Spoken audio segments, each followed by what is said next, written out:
Well, hello. I am going to attempt a Q&A. Isabel may or may not do hers in this video because she's very busy. She's doing a college meeting online right now about a group project. So it's officially her study day, but she has to do group work for a group project, which is due in very, very soon. They have to do a presentation. So they're collating all their ideas and getting on with that. Right, some of these questions are quite old because they came in ages ago and I've just been gradually accumulating them in a Word document, just sort of copying and pasting them over. We've got 7 questions from Danielle Brooks. This is what she looks like. She's done some for Izzy, but she might do hers later. For Imo, was it awkward when you first started vlogging? Yes, especially because I think I was 42 when I started vlogging. And I saw it very much as something that teenagers did in their bedroom, you know, after school. Most of my friends in my age group at that time didn't know what a vlog was, and I think probably a lot of them still don't.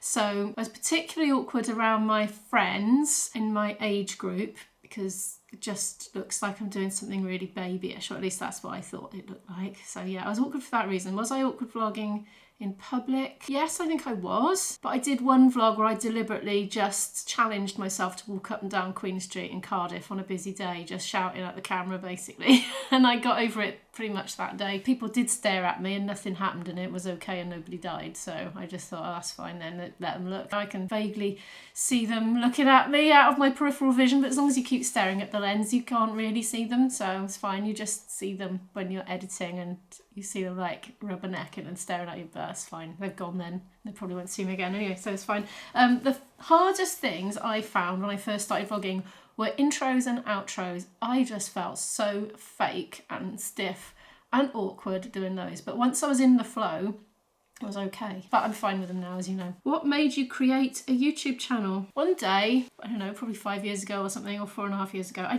really wanted to move to Portugal. I really did. And Izzy's skin was in such bad condition that I just felt the only way she was going to get any respite from the continuous itching, which is torture basically, all over itching, was to get somewhere with a better UV. So she could be out in the sun and be outdoors more than she was in the UK, different climate. And because I already could speak some Portuguese and had some connections there, it seemed like the obvious choice for me. And when she had been there in the past, her eczema had tended to be better on the whole. So I googled moving to Portugal and up came a vlogging channel, and it was a channel called 8 Miles From Home, and it was a vlog and they were moving to Portugal. They were taking all the steps at that time to move to Portugal, and they were filming themselves making their dinner and making a cup of tea and getting in and out of the car, going to Tesco's, and I thought, I want to do that. Never heard of this vlogging lark before. That's amazing. And I instantly just wanted to do it. I was very worried about stranger danger and privacy online. So initially I just made some on my phone with iMovie. So I sort of basically did a YouTube search how to edit on your phone. I did some on an iPhone 4. I did 7 days worth in a row, like a daily vlog, and just put them on my own personal Facebook. So I didn't put them on YouTube.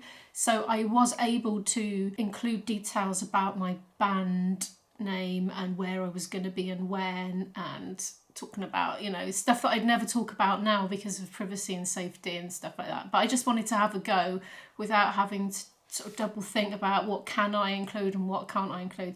So yeah, I did 7 on Facebook and I thoroughly loved it. It didn't matter whether anybody watched them or not, but a few people did. And I was hooked. But I was very afraid of the whole privacy thing. And for that reason, for the first few years, I only did topic specific vlogs, like more about days out or holidays. So my early vlogs are all about, like, we went to the Roman baths in Bath, or we went to St. Fagans, and of course holidays, because you can vlog your everyday in the holiday and you can just about vlog everything and you're not giving anything away, because by the time the videos were up, because it took me so long to edit them in those days, by the time the videos were up I was long gone, so I wasn't compromising our safety.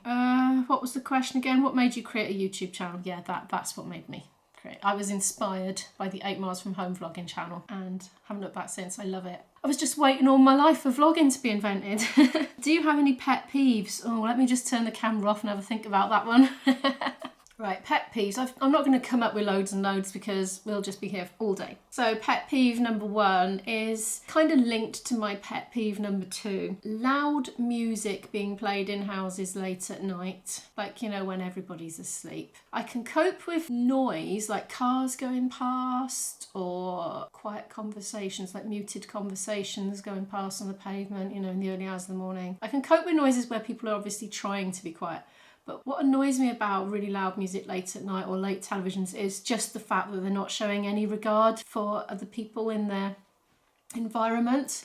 And so that's why it annoys me. I get annoyed at the lack of respect. And that takes me on to my main pet peeve really, which is just when people have total disregard for other people and they don't show them respect. I expect that they like it because of something that's happened to them or the way they were brought up or the way they grew up, you know, maybe people treated them that way and so that's how they've learned to treat others. So I try to reconcile it that way. And another, I don't know if this is a pet peeve or just a quirk, but I have quite an aversion to snot.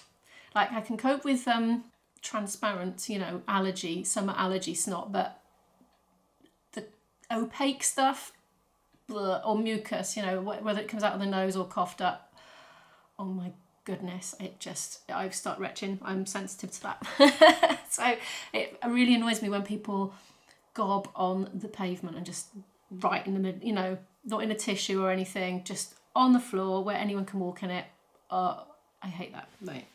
Okay, pet peeves over. Do you have any hobbies you still want to try? I so should have read these through before just going for it. Hobbies. Well, my hobby that I wanted to try was taking up making vlogs. So I am trying it. Let me just have a little think for a moment.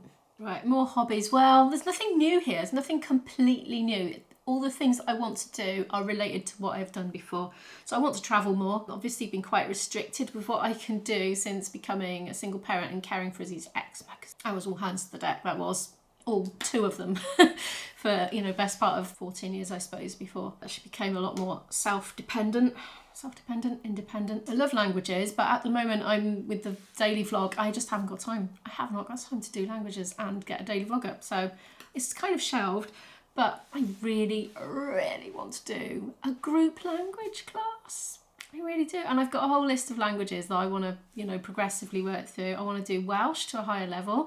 I want to do a European Portuguese language class with humans, just because it's fun. I've done language classes before and you get to talk to people. You probably know, most of you watching this, you tend to have your little, you know, your handful of patterns that you've learned, like if I something, I would something. So you might use that phrase and everyone's got to practice on each other going around the circle. And you have this kind of structured, simple discussion and you actually get to know a lot about the people that you're in the class with, and it's just a really fun social experience. I don't know whether that's a better way to learn a language or not, but it has that fun social element that you don't get from textbooks. I just like to do that because I haven't been able to do it for so long now, you know, best part of 10 years. I'd like to, for the sake of social life. So yeah, Welsh, Portuguese. Then I want to do a French refresher class. Might as well learn Spanish because it's, you know, I've got a good grasp already because of the Portuguese. There's so many similarities. I love the sound of Italian. It's just like music. So I'd love to do Italian, but I've also, you know, I'd love to do Mandarin. I'm so interested in, anyway, shut up, Imo. Everyone will be bored with that. So yes, more languages, but I haven't got time while I'm daily vlogging. I've got really stuck in the trad groove for playing music, as in traditional music. It's a whole world, you know. You can just get completely immersed in the trad scene. So all my work has been trad related pretty much. My social life has been trad related. You get so entrenched in it, it's so all consuming. It's very difficult to find any time to do any other sorts of music, but I would love to play in some different types of musical ensembles as well as just trad, because I'm quite versatile and I've kept my technique going for all these years and years and years that I've only been playing trad. So I'd quite like to, you know, do something a bit different, but there's only so many hours in the day and I don't know if I'll be able to, but that's another hobby I'd like to do, I guess. And also related to that is I'd quite like to do a bit of Morris dancing. Because I've been in so many environments where I've played for traditional dance and it looks really fun, but for all this time I've been a single parent, I've obviously not been able to do that because I've been at home looking after Izzy, or I've been gigging, and so I've obviously not been able to do any night classes or, you know, evening groups or anything like that. I'd love to do a bit of traditional dance just for the fun of it. I'll obviously never be that good, and, you know, I'm coming past me prime now, but yeah, I definitely love to do that.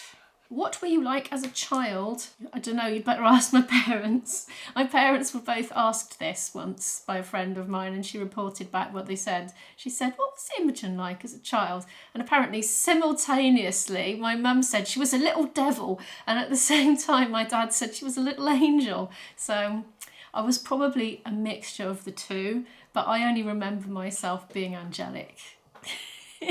Everybody's perspective is probably strongly biased, but I think I was very eager to please. I think I was very compliant. I was the class clown all the way through school, I think. Like, I loved goofing around and making people giggle, much more than doing schoolwork, if I'm honest. Yeah, I think I was quite mild-mannered, and I was probably very easy for the teachers. You know, I was never a problem in school. I wasn't naughty, but I was silly, you know. I would leave little silly notes for my teachers and little drawings by my homework to try and make them laugh. And, you know, they always sort of told me off, but you could tell they liked it, really. Like, if the answer in maths was 2B, I'd do a big arrow to it and say, that's my class name, that is, with a big smiley face, that sort of thing. Of course, they would always call me up on it, telling me off in front of the whole class, and everyone would be giggling. So yeah, it only encouraged me to do it all the more. As a child, I loved to play on my own. I was one of these kids that would just go off and play on my own all day, 7 hours. Might come back for some food and drink and go off again. I just lived in a total imaginary world. I would pretend I was on a spaceship for quite a lot of the time, exploring the universe. But I was actually in reality walking around streets or in parks. But in my imagination, I was in an alternative universe. Let's move on from there before I get someone calling the authorities. What's your favourite memory of Izzy? Oh, I don't know if I've got a favourite memory. I've got lots of favourite memories. Well, I've had a little think, and I'm not sure if I can pick something out of the past 15 years off the top of my head. I think probably, if I'm honest, I have proud mummy moments when I see her doing her singing, acting and dancing. So those have probably been quite high on the proud mummy, happy favourite category.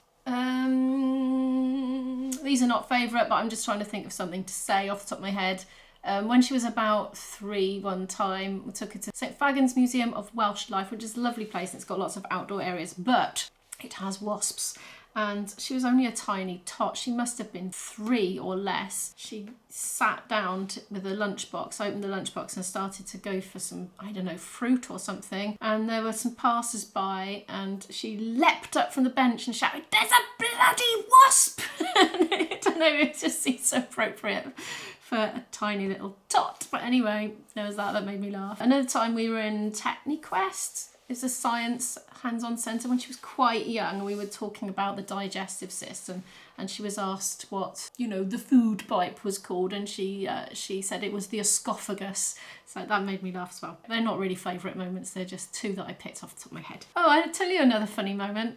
My dad was showing Izzy how to do mulching in the garden, where you get sort of waste compostable matter and you spread it thinly over the top of the soil, and it goes in and it, I don't know, it nourishes it or something. And he was showing this to Izzy, and she kind of got the wrong end of the stick. She was tiny, you know, tot. And she didn't quite understand it had to be compostable matter. And so she was rushing in and out of the house and grabbing things off the top of the kitchen table, which she could only barely reach.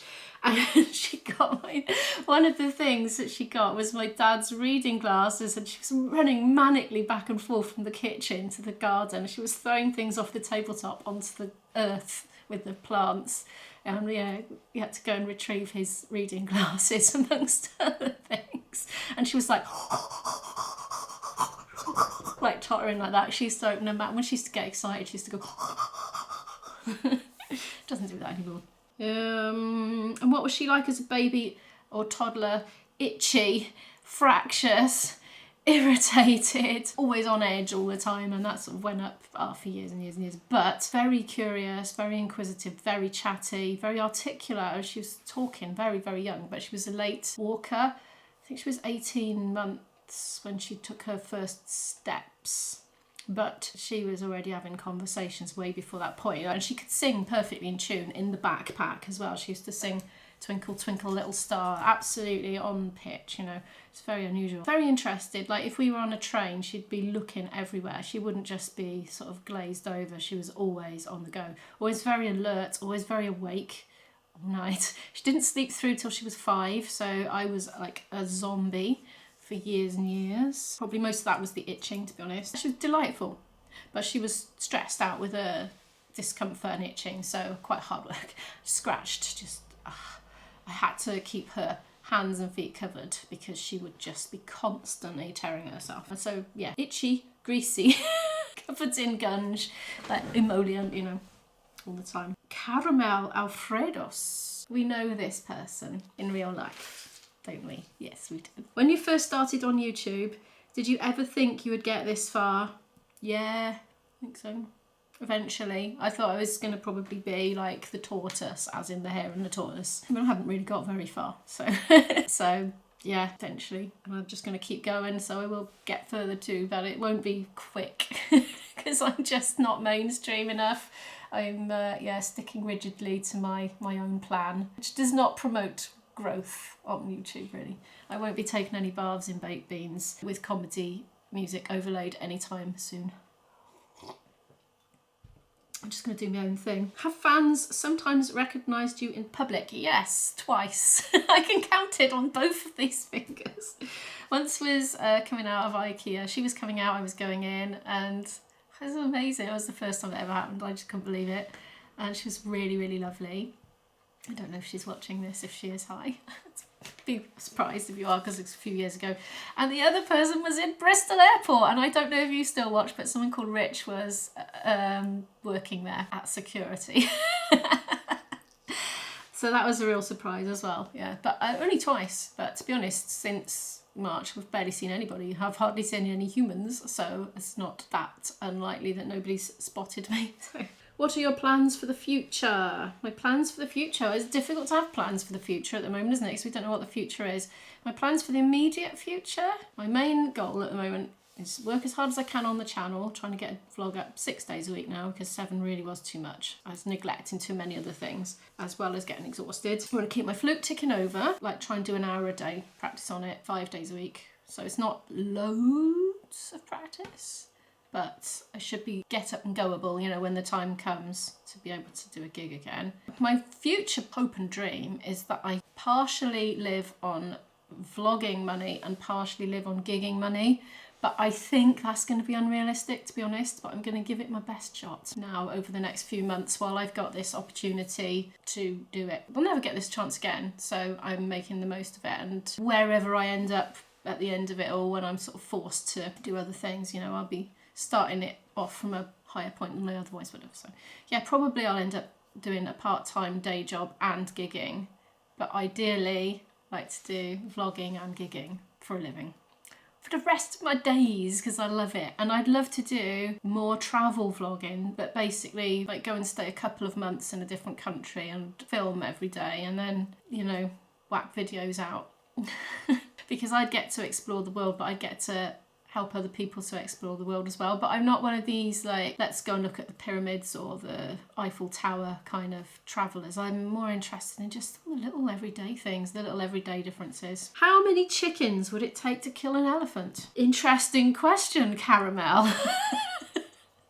Probably 1. Maybe if the elephant accidentally ate it and it had salmonella in it. Depends on the cause of the elephant's death, I dare say. Yeah, I mean, what if the elephant tripped over the chicken, bashed its skull or something and died? I don't know. Who knows? Right, Ray's Girl 26. I have only heard Izzy sing on Facebook a couple of times, and it's awesome. Oh, thank you very much. So here's my question. Have you two ever sang a duet, and would you like to someday? Well, yeah, when she was little, I kind of trained her up to sing duets in harmony when she was tiny, like, I don't know, 2 or something, maybe 3, I don't know, but very, very squeaky. And she would sing Twinkle Twinkle Little Star. I would record her on a device, and then I would sing along with the recording of her, so she could hear the 2 parts together and encourage her to sing along with it until she was confident enough that I turned the recording off, and then she just sang with me, like in harmonies. So yes, at a very, very, very, very, very, very young age, but she's not interested in doing it now. She just wants to be independent. You know what they're like. Teenagers, they need to do their own thing, and she's not remotely interested at all in singing with me. But I do sing backing vocals in bands, so we could, but she doesn't want to. But maybe she will do it one day when she's got over that developmental phase where they need to assert their own autonomy. I bet if the money was right, she would do it. She led some carols once at the pub with our band. She got on mic and did that, but I was playing the flute, I wasn't singing. I'm just going with the flow, I'm not going to push her. If I made her do it, she probably would, but I'm not the sort of mum that makes her do stuff unless I really think it's a battle worth fighting. I couldn't pronounce your name last time. Hackle, N Shackle. I'm sorry for butchering that pronunciation. I have seen a few YouTubers do a live recently. Is that something you'd ever consider in the future? For example, a 1 hour Q&A. I think you may have to have a certain number of subscribers, likes, etc. I'm pretty sure I could do a live, but I just don't want to. I like being able to edit out my overshares. Basically, I just talk. I can't help myself. My mouth just opens and noise comes out, and sometimes I say things that when I'm editing I think, oh, I can't leave that in. You know, people could work out where to find us at a certain time of day or in the week, you know, that kind of thing. So no, for that reason. I'm worried about accidentally oversharing and compromising our safety. 2, you get these trolls on live streams and I just don't want to deal with them. Not that I've had a lot of trouble with haters. I think I've had about 3 hate comments in the whole history of this channel. I don't tend to have trouble with them yet because I'm not big enough. People only really pick on bigger YouTubers, I think. The more credibility you've got, the more people want to take you down, because I'm just like nothing. Nobody's really seeing me as a threat, so I have very little hate. But that said, I just don't want to have to deal with it in real time on a live stream, because I want my comments section to be a safe haven for people to comment and know that they're not going to get bullies and they're not going to see things that are potentially offensive. So if anything's controversial, contains a cuss word, an adult theme, I will not publish it. I don't publish all my comments, I only publish the ones that I approve, so I do read every single one.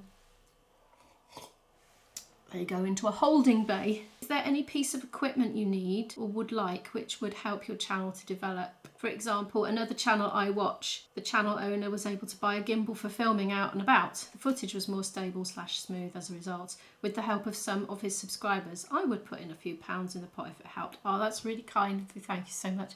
So many things. And as you can see, I'm gradually buying things. I've got a wish list. It's in my head at the moment. I haven't put it anywhere, but so many things I'd like. And I'd like a gimbal. I tried this one out yesterday and it wasn't beautifully smooth. But I think for about another 125 quid, something like that, I can get a pretty reasonable gimbal for it. But I'm just going to stick on the GoPro for that for now. At the end of the day, it's what's on the camera that's important rather than the gear. So I'm thoroughly enjoying doing my little steps as I go, because every little thing makes a difference, and then I have a little learning period, which I enjoy. But thank you very much. SX. Hi both. I'm a new subscriber, so my questions are: when and why did you move out of Cardiff? Also, how did you and IB meet? Thanks. Sue. I've been out of Cardiff since late 20s. I moved out of Cardiff, well, basically the absolute honest truth was it was so expensive to rent a tiny little flat in Cardiff that I ended up in a multiple occupancy accommodation. You know, when you've got self-contained flats but communal hallway and stairs, front door and that. And there was a lot of noise spill from all the other people, and there's quite a high turnover rate. People would come and go quite a lot. It was hell where I was living. Basically, I had an alcoholic next door who would get very aggressive late at night and come thumping on my door, shouting at me to be quiet, and I was in bed asleep. I wasn't making noise. But downstairs, it was party central. We had a young adult living down there, and they just had all their mates over, 18-year-old or something. I don't think they were working. They just partied till 5 a.m. and it was really loud music every day. Bloke next door took it out on me, and it was just hell. So I just worked out it was going to be a lot more affordable to move up the valleys. And so I went house hunting, found a really nice area to move to, and did. And, you know, for less money, I was able to have a 3-bedroom house, but I did have a big commute. And I wanted to keep my costs as low as possible because I wanted to pursue my musical career. How did you and IB meet? Just met on the music scene. We both play traditional music, both play for Katie bands. and in music sessions, so it was inevitable that our paths would cross eventually. Right, Karen Smith. You've got the booby prize here, Karen, because you've asked some questions that I'm a bit cagey about answering. How long is the commute to Cardiff? I'm not going to be specific about the commute duration in case people try to work out where I live. I've always made a mental note not to talk about the duration. That's why you never can tell. You see a few train shots, but you don't have a idea of how long it's taken. So really sorry about that. How do you keep your bills paid during the pandemic? I have had some government grants. You also asked, does the government send support over there? I don't know what everybody else's situations are. I'm self-employed. I have had some self-employment grants, which are a percentage of what I would have earned, and because I've managed to keep my costs low and had some savings and that sort of thing, I've been okay. You know, I've got by, I've survived. But I don't know what everybody's doing, but I do know that there are some people that are really, really, really struggling. You see, for me personally, I didn't have a lot of overheads because I've always kept my living costs as low as possible. It's kind of one of my life plans, so that I can focus on doing work that I love, which isn't necessarily that well paid. I've already got my living costs down very low. But I know people that did have a lot of monthly outlays, like people that were renting premises for businesses, or they had, I don't know, all the other things that normal people have. I didn't have any of that. So I was personally okay, but a lot of people have really, really suffered in this pandemic. And I know that there are people going to food banks to feed their children, and there's some real proper abject poverty. There are children struggling to do the online learning, and they haven't got access to any tech. So it's a bit disastrous. Thor Dahlgren. Something just came through the door. That's from you. Here's a question for the Q&A. Would you maybe consider doing a baking channel / cooking channel with Izzy? Oh, boring answer for you, not really, no. I'm not passionate about cooking. I love cooking, but I like to make it up as I go along. I don't feel like it's something I want to do, but there are lots of very good cooking channels out there, so I kind of feel like I'd like to leave it to people that are passionate about doing that sort of content. I love videos with a story, and whether it's a story of my day or whatever, it's got to have a story thread. And cooking, I like to put it in if it's part of the story of my day, but I wouldn't just want to have it as a thing on its own. But I don't feel bad about it because I think the world has plenty, and there are so many different cooking channels from different countries as well, like even the non-English ones. I sat and gawped at ones in different languages and just fascinated and trying to work out what they're putting in, because it's like a window into another culinary world. It's brilliant, but not for me. Izzy's just not really that into YouTube at all, but doing her own videos. She's happy to be in ours, but I don't think she would do a baking one. David M. Ooh. There you are, there's you. On the 7th day, even God rested. He was talking about me taking a day off, so thank you very much. Yeah, the Sabbath. I think the Sabbath exists for a reason, because we all need a rest. We live in a culture where we are sort of pressured to feel lazy if we take even flipping 5 minutes to sit down and have a rest, don't we? But actually, a day off a week would be great and productive, because it recharges, like plugging your phone in to charge it, you know, but for a human. Question. You tell us that IB is camera shy, but is he really a secret agent for MI5? Does he like his martinis shaken and not stirred? If you have to delete my question for security reasons, I'll understand. Not as far as I know. But, you know, there could be a deeper reason. Steel City Man. Why do you prefer a camcorder when a small light mirrorless camera is much more versatile, i.e. a Lumix G7, which I favour for my vlogs and photographs? I prefer the camcorder because of the zoom, basically. The zoom. I've got so used to having a camcorder with a really, really, really zoomy zoom that I can't be without one. It's such an integral part of the way I make videos. So that's why. I also like the audio on the Sony Handycams. They're nice and crisp and clear. I just couldn't have a 4x zoom that makes a mechanical noise. I like to do a range of wide shots, medium shots, and, you know, close-ups. And I like to sort of make sure I've got a nice balance of them as they go along, and it's just so difficult. Like when I go out with the GoPro, it won't zoom, and the only way I can zoom is by zooming on my feet, you know, literally walk up to things and put it close, and then it goes out of focus. So yeah, that's why I compromised all the other things for the zoom, because it's that important to me. Right, let's just check if this person minds having her name because I Instagram messaged her to say, can I put your name on? Because it came from an Instagram account. Yes, no problem. Okay. This is from AKA Mama112. She's asked for a house tour. Loads of people have asked for a house tour. Isabel's bedroom is a pigsty, and Isabel's office is a pigsty too. And that's why I don't do house tours. The end. I will, if she ever cleans them both and she's okay with it, I will film in there. But the last time her bedroom was clean and tidy, I said, oh great, can I film in it now? And she said, I'd rather not, because this is my private space. So that's it. I'm not going to. If she doesn't want to have a camera filming around her room, that's absolutely fine with me. That's good enough for me. I won't do it.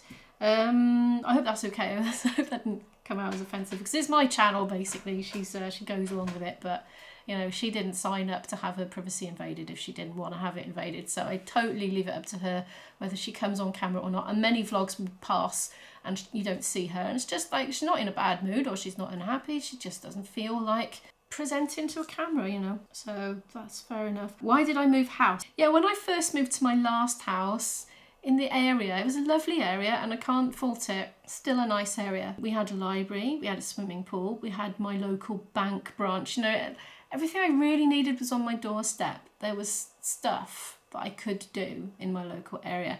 And with cuts, one by one, everything just fizzled out. There was even a kiddies paddling pool. They shut that down, you know, in the local park. Like everything, like one by one, everything was going. Everything was a commute in the end.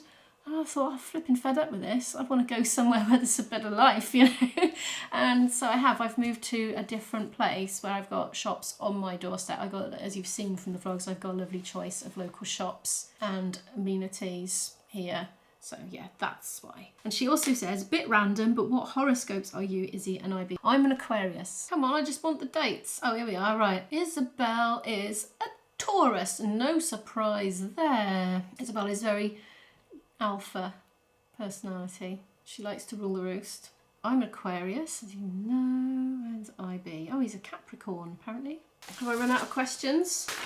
I have run out of questions. And I've got a feeling this was a long video because I didn't stop talking for ages. So I think it's probably okay if Izzy isn't in this one, and she can do hers in a separate Q&A. And if you want to put any questions down for Izzy's Q&A, feel free, because I'm sure she'll be glad to answer them. I might have to get her on a Sunday or something when she's not doing college work. But anyway, if you've enjoyed this very city downy video with coffee and stuff, cheers by the way, do give the video a like, because it helps the channel to grow. If you're new here and you'd like to follow more of our story, do feel free to hit the subscribe button, and I'll see you in the next one. Bye bye.